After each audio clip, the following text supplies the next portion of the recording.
વિદ્યાર્થી મિત્રો good morning. આજે આપણે શેર મૂડી એકાઉન્ટ ભાગ 2 ચેપ્ટર પહેલું શેર મૂડીના હિસાબો આ ચેપ્ટર આપણે એની અંદર જે મળવાના બાકી હપ્તા વિશે આજે આપણે દાખલો સમજૂતી આપવાની છે।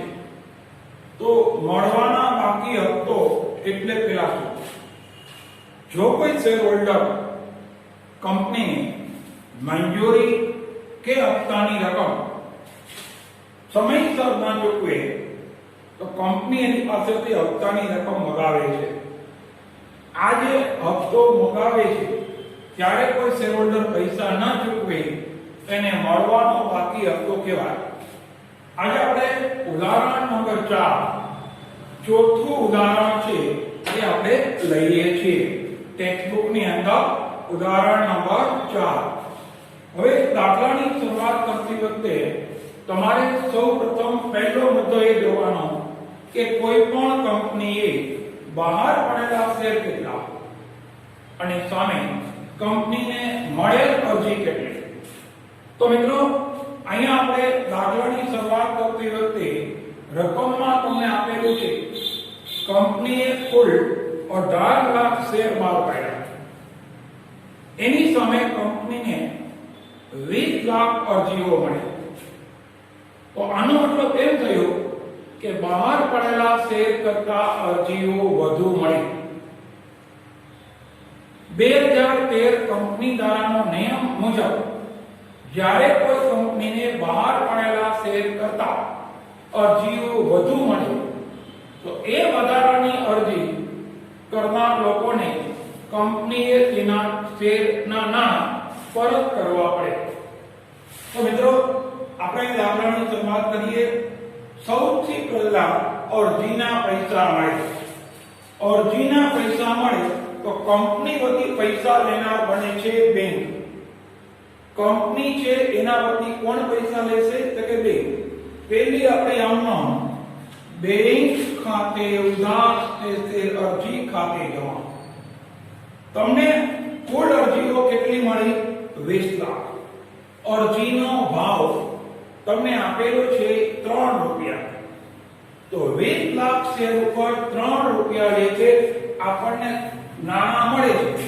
तो पहली आपनो बैंक खाते उधार से शेर अरजी खाते जमा તમારા 60 लाख रुपया તમારે બાબત જે લખવાની નથી કુલ કેટલી અરજી મળી એને ગુણ્યા અરજીનો ભાવ 60 લાખ રૂપિયા આપણને મળ્યા એની પહેલી આપણી આમનોંધ આપી છે। આમનોંધ નંબર 2 જ્યારે મિત્રો બીજી આમનોંધ કરો ત્યારે વધારાની અરજી હોય એના નાણાં પરત કરવાના। જે રકમ વધે એને શેર મૂડી ખાતે લઈ જાઓ। તો બીજી આપણી આમનોંધ शेर अरजी खाते उधार 60 लाख ते शेर मूडी खाते। शेर मूडी खाते रकम के लेवानी कि आपणे કેટલા शेर बहार पड्या 18 लाख। 18 लाख गुणिया 3 54 लाख में लिखा है તમારે शेर मूडी खाते ते बैंक खाते। जे आपणी વધારાની અરજી છે મિત્રો એને આપણે એના પૈસા પાછા આપી દઈએ। તો તે बैंक ખાતે વધારાની અરજી એટલે 2 लाख 2 लाख शेर होल्डर ने एना पैसा 3 रुपया लेके परत कर दी। ते बैंक खाते 2 लाख गुणिया 3 6 लाख रुपया। तो आ रीते આપણે બીજી આમનોંધ થઈ જેમાં વધારાની અરજીના નાણાં પરત કર્યા, વધારાની રકમ અરજીના નાણાં પરત કરી, બાકીની રકમને શેર મૂડી ખાતે લઈ ગયા। આમનોંધ નંબર 3 તબક્કા નંબર 3 મંજૂરીના પૈસા મંગાવો। મિત્રો મંજૂરીના પૈસા મંગાવો એટલે આપણે આમનોંધ કરવાની।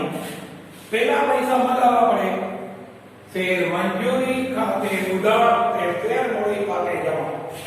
ત્રીજી આપણી આમનોંધ શેર મંજૂરી ખાતે ઉધાર તે શેર મૂડી ખાતે જમા। હવે એક ખાસ ધ્યાન આપજો તમને કુલ અરજી મળી હતી 20 લાખ। એમાંથી બીજી આમનોંધમાં 2 લાખ અરજી કરનાર લોકોની આપણે એના પૈસા પરત કરી દીધા। तो હવે તમારી તમામ ગણતરી એટલે કે મંજૂરી પ્રથમ હપ્તો આખરી હપ્તો આ બધા જ જગ્યાએ શેરની સંખ્યા 18 લાખ લેવાની. ભૂલે ચૂકે 20 લાખ નહીં લેવાની.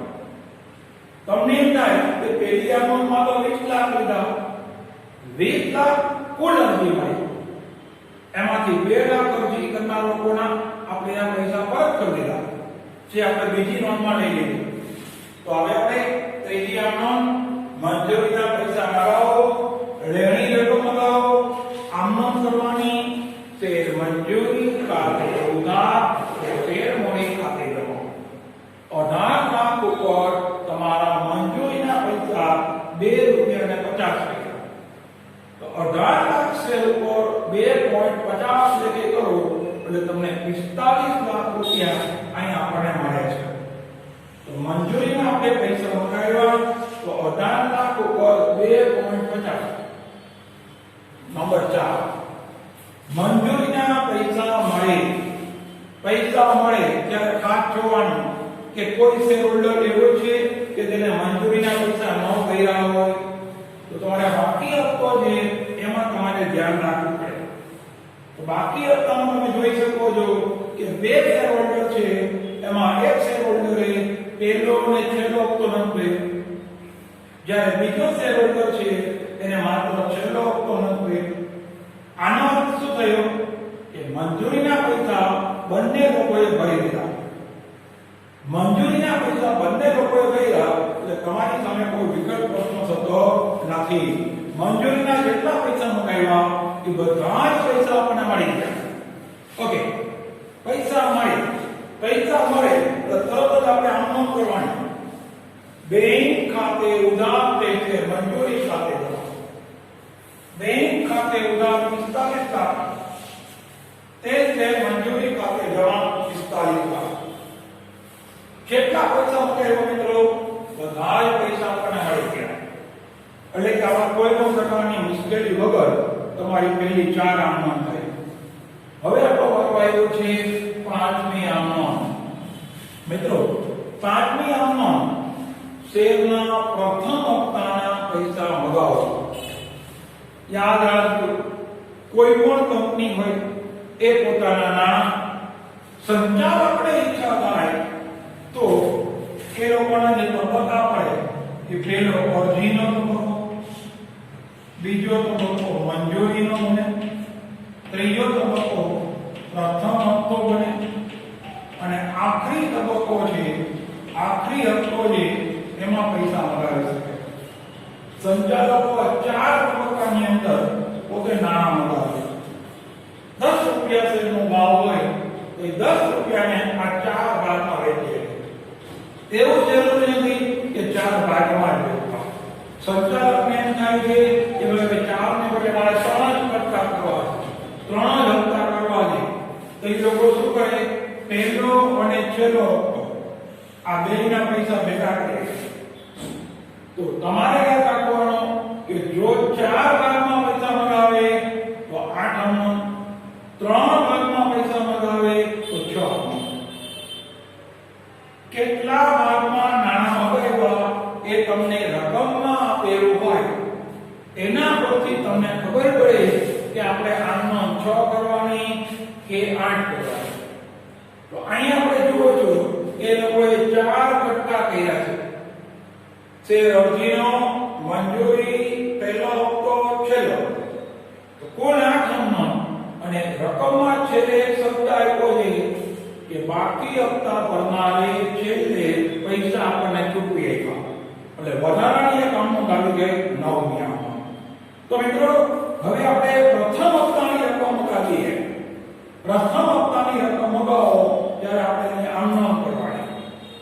પૈસા મગાવો, લેણી રકમ મગાવો છો એની આમનોંધ કરો. શેરના પ્રથમ હપ્તા ખાતે ઉધાર તે શેર મૂડી ખાતે જમા. હવે તમારા જોવાનો પ્રથમ હપ્તામાં શેર તમને ભાવ આપ્યો છે એ જુઓ. તો અહીંયા જોવાનું 18 લાખ શેર ઉપર 2 રૂપિયા લે. રકમમાં દરેક તબક્કાનો ભાવ આપ્યો છે. શેરની સંખ્યા 18 લાખ, ભાવ 2 રૂપિયા. 18 લાખ ગુણ્યા 2 36 લાખ રૂપિયા આ 5મા. નંબર 6 છઠ્ઠી નોંધ કરો ત્યારે બરાબર ધ્યાન આપવાનું.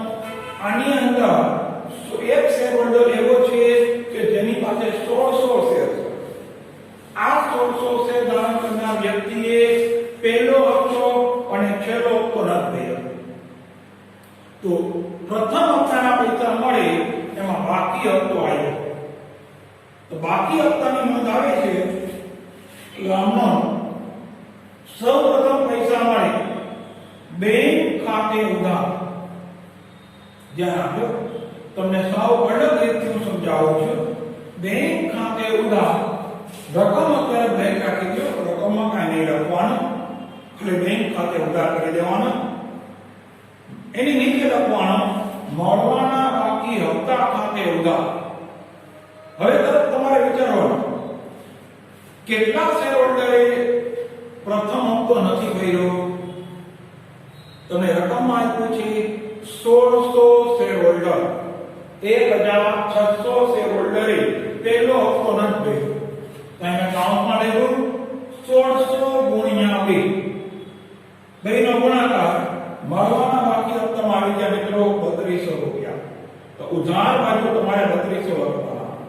તે શેરના પ્રથમ હપ્તા ખાતે તમે પ્રથમ હપ્તામાં મંગાવ્યા હતા પૈસા 36 લાખ, જે પૈસા મંગાવ્યા હતા એને જમા બાજુ લખવાના 36 લાખ.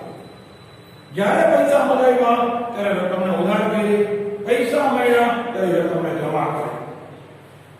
હવે તમારે કરવાનું શું? બેંકમાં રકમ કેમ ગોતવાની? તો બેંકમાં રકમ ગોતવા માટે જમા બાજુ કેટલા લેવા? 36 લાખ. 36 લાખમાંથી 3200 રૂપિયા શું નાખવાના? બાદ. તમે 36 લાખ રૂપિયા મંગાવ્યા, એમાં 3200 રૂપિયા આપણને મળતા નથી. જમા રકમ 36 લાખ, એમાંથી ઉધાર રકમ 3200 લાખ. જે તફાવત મળી એને લઈ જાઓ બેંક ખાતે. તો 36 લાખમાંથી 3200 બાદ કર્યા 35,96,800 રૂપિયા આ બેંકમાં આવી ગયા. બરાબર છે? હવે આપણો વારો આવ્યો સાતમી આમણ. સાતમી આપણી આમણ છે શેરના આખરી હપ્તાના પૈસા મગાવવાના. તો મિત્રો શેરના આખરી હપ્તાના આપણે પૈસા મગાવો. ફરી વખત પૈસાની લેણી રકમ મગાવો છો, પૈસાની ઉઘરાણી કરો છો, એટલે આમના શેરના આખરી હપ્તા ખાતે ઉધાર તે બેંક ખાતે જમા. તમે શેરના આખરી હપ્તા ખાતે ઉધાર તે બેંક ખાતે જમા 45 લાખ રૂપિયા. 45 લાખ કેમ આવ્યા? કેટલા શેર છે? તો કે 18 લાખ. 18 લાખ શેર ઉપર તમને છેલ્લા હપ્તાના 2 રૂપિયા અને 50 પૈસા આપ્યા છે. તો 18 લાખ ગુણ્યા 2.50 45 લાખ રૂપિયા આપણે ભગાવ્યા. નંબર 8 આઠમી આમણું કરો ત્યારે તમારે જોવાનું પ્રથમ હપ્તો એ ન ભરનાર વ્યક્તિ હતા 1600, જેને આપણે તમે છઠ્ઠી આમણમાં દર્શાવ્યા. જ્યારે છેલ્લો હપ્તો છે એ ન ભરનાર વ્યક્તિ છે, બીજા આખરી હપ્તો ન ભરનાર વ્યક્તિ નવા આવ્યા 1400. તો મિત્રો છેલ્લો હપ્તો ન ભરનાર વ્યક્તિ કુલ કેટલા ભર્યા? જે લોકોએ પહેલો હપ્તો ન ભર્યો હોય એ છેલ્લો હપ્તો ન જ ભરે. તો આ 1600 શેર હોલ્ડર વત્તા વધારાના 1400 શેર હોલ્ડર, 1400 વત્તા 1600, આ બેમાંથી કોઈ છેલ્લો હપ્તો ન ભર્યો. તો બેનો સરવાળો નાખો એટલે તમને 3000 મળે. તો 3000 શેર હોલ્ડર એવા છે મિત્રો કે જેને છેલ્લા હપ્તાની રકમ ચૂકવેલી નથી. તો 3000 શેર હોલ્ડરે છેલ્લો હપ્તો રદ કર્યો અપાયો. એના પોતેની આમના નંબર 8 બેંક ખાતે ઉધાર રકમ બ્લેન્ક. છઠ્ઠામાં સમજાયું પ્રથમ હપ્તા વખતે એ જ નિયમ આયા. બેંક ખાતે ઉધાર રકમ હોવાની હતી. મળવાના બાકી હપ્તા ખાતે ઉધાર, મળવાના બાકી હપ્તા ખાતે ઉધાર એની અંદર તમારા કુલ શેર કેટલા લેવાના 3000 કેમ આવ્યા તમને સમજાય કે ભાઈ 1600 શેર હોલ્ડરે પહેલો ને છેલ્લો હપ્તો નતો ભર્યો, બીજા 1400 શેર હોલ્ડર છે એને છેલ્લો હપ્તો નતો ભર્યો, તો છેલ્લો હપ્તો ન ભરનાર કુલ વ્યક્તિ કેટલા 1400 + 1600 બરાબર 3000 શેર હોલ્ડર એવા છે મિત્રો કે જેને છેલ્લા હપ્તાની રકમ ચૂકવેલી નથી. તો અહીંયા છેલ્લા હપ્તાની નોંધમાં પૈસા મળે એમાં મળવાના બાકી હપ્તા ખાતે ઉધાર 3000 ગુણ્યા 2 રૂપિયા 50 પૈસા 3000 ગુણ્યા 2.50 કરો એટલે તમને ગણતરી મુજબ 7500 એ મળવાના બાકી હપ્તામાં ઉધાર કરો. તે શેરમાં આખરી હપ્તા ખાતે તમે આખરી હપ્તો મંગાવ્યો ત્યારે કેટલા રૂપિયા ઉધાર કર્યા હતા? 7માં 45 લાખ. જ્યારે પૈસા મળે જેટલી રકમ ઉધાર કરી હોય એટલી જ રકમ જમા થઈ જવી જોઈએ. 45 લાખ તમે ઉધાર કર્યા હતા તો અમે 45 લાખ જમા કરવાના. 45 લાખ જમામાંથી 7500 જે પૈસા નથી મળતા એટલે કે જમા રકમ 45 લાખ એમાંથી 7500 ઉધાર રકમ બાદ કરવાના. 45 લાખમાંથી 7500 બાદ કરો 44,92,500 રૂપિયા એને લઈ જાઓ બેંક ખાતે. હવે આપણે મિત્રો આ દાખલામાં આ એક વધારાની અમૌન્ટ આવે છે, છેલ્લી અમૌન્ટ. આ છેલ્લી અમૌન્ટ કેવી છે કે જે લોકોએ પ્રથમ હપ્તો અને આખરી હપ્તો નહોતો ભર્યો એ લોકોને છેલ્લે એના મનમાં સદબુદ્ધિ સુધી કુદરતનું કરવું એ લોકોને છેલ્લે મનમાં એવું થયું કે ભાઈ મેં પૈસા નથી ભર્યા તો મારા કંપનીના પૈસા ચૂકવી દેવા છે. એટલે જે લોકોએ પહેલો અને છેલ્લો હપ્તો નહોતો ભર્યો એ બંને લોકોએ છેલ્લે આપણને બધા પૈસા આપી દીધા. એટલે આપણે નવમી કંપનીને પૈસા મળે છે હપ્તાના, તો કંપની વળી પૈસા કોણ શકાય? બેંક ખાતે ઉધાર તે મળવાના બાકી હપ્તા ખાતે જમા. ખાસ ધ્યાન રાખો મિત્રો, જ્યારે પૈસા નહોતા મળ્યા ત્યારે આપણે જુઓ મળવાનો બાકી હપ્તો 3200 ઉધાર કર્યો, આખરી હપ્તા વખતે 7500 ઉધાર કર્યો. તો આ 3200 અને 7500 જ્યારે પૈસા નહોતા મળ્યા ત્યારે તમે ઉધાર. હવે જ્યારે પૈસા મળી ગયા ત્યારે એ રકમ જમા થઈ ગઈ. આપણે અમલ કરી બેંક ખાતે ઉધાર તે મળવાના બાકી હપ્તા ખાતે જમા રકમ કેવી રીતે લેવી એની આપણે ગણતરી લઈએ છીએ. 3200 + 7500 બેનો સરવાળો કરીએ અને કુલ રકમ મળી જશે 10700. એટલે કે એની અમલ કરી છે બેંક ખાતે ઉધાર તે મળવાના બાકી હપ્તા ખાતે જમા 10700. અહીંયા આપણે રકમ સાથે આ દાખલો પૂરો થાય. મિત્રો યાદ રાખજો, શેરમણીના દાખલાઓમાં કોઈ પણ દાખલો ગણશો ચોપડીના દરેક દાખલામાં દરેક વસ્તુ તમને કાંઈક નવી મળશે. તમને નવી વસ્તુઓ છે એ મળશે. આ નવી વસ્તુ મળશે તો દરેક દાખલામાં તમારે કંઈક શીખવાનું આવશે. આપણા એકાઉન્ટની અંદર બે ભાગ છે. બે ભાગની અંદર બીજો ભાગ એવો છે કે જેમાં 6 ચેપ્ટર છે. 6 ચેપ્ટરમાં 6 ચેપ્ટર એવા છે મિત્રો બધા અલગ છે. તો અહીંયા આપણે જ્યારે શેરમણી ચેપ્ટર કરીએ છીએ યાદ રાખજો બીજા ભાગની અંદર તમારા કુલ 6 ચેપ્ટર શેરમણીના હિસાબો, ડિબેન્ચરના હિસાબો, કંપનીના હિસાબો, નાણાકીય પત્રકોનું વિશ્લેષણ, હિસાબી ગુણોત્તરનું વિશ્લેષણ, રોકડ પ્રવાહ. આ 6 ચેપ્ટર છે ને મિત્રો એ કંપનીને લગતા છે. જ્યારે પાર્ટ 1 ની અંદર આપણા 7 ચેપ્ટર છે. પાર્ટ 1 ની અંદર જે 7 ચેપ્ટર છે ભાગીદારીનો વિષય પ્રવેશ, નાણાકીય પત્રકો એટલે કે ભાગીદારીના વાર્ષિક હિસાબો, તમારે પાઘડીનું મૂલ્યાંકન, ભાગીદારીનો પુનર્ગઠન, ભાગીદારીનો પ્રવેશ, ભાગીદારની નિવૃત્તિ કેન્દ્રતીઓ કે ભાગીદારી પેઢીનું વિસર્જન. આ 7 ચેપ્ટર છે ને એ ભાગીદારીના છે. આજે તમે નવી વસ્તુ કરવા માંગો છો કે 11મા ધોરણનું આખું એકાઉન્ટ છે ને એ વ્યક્તિગત માલિકી ઉપર છે કે જેમાં એક જ ધંધાનો માલિક હોય, કારખાનો હોય, દુકાન હોય, XY, તો 11મા ધોરણનું સમગ્ર એકાઉન્ટ વ્યક્તિગત માલિકી ઉપર આધારિત છે. 12મા ધોરણના એકાઉન્ટના બે ભાગ છે. એમાં પહેલો ભાગ છે એ આખો ભાગીદારી પેઢી પર આધારિત છે, જ્યારે બીજો ભાગ આખો છે એ કંપનીના હિસાબો પર આધારિત છે. તો આ રીતે આપણા એકાઉન્ટની અંદર આપણે ભણવાનો સાથે આપણે દાખલો પૂરો કર્યો. આજે આપણે આશા રાખીએ છીએ તમને વિડિયો દ્વારા દાખલો સમજાવીએ, બોર્ડ પર કરેલો દાખલો સમજાવ્યો હોય તો દાખલો વધુ મગજમાં બેસે, વધુ સારી રીતે સમજી શકાય, કારણ કે આપણો પ્રેક્ટિકલ સબ્જેક્ટ છે. બરાબર છે. આ સાથે આપણે દાખલો પૂરો કરીએ છીએ, સાથે આપણો વિડિયો પણ કમ્પ્લીટ કરીએ છીએ. જો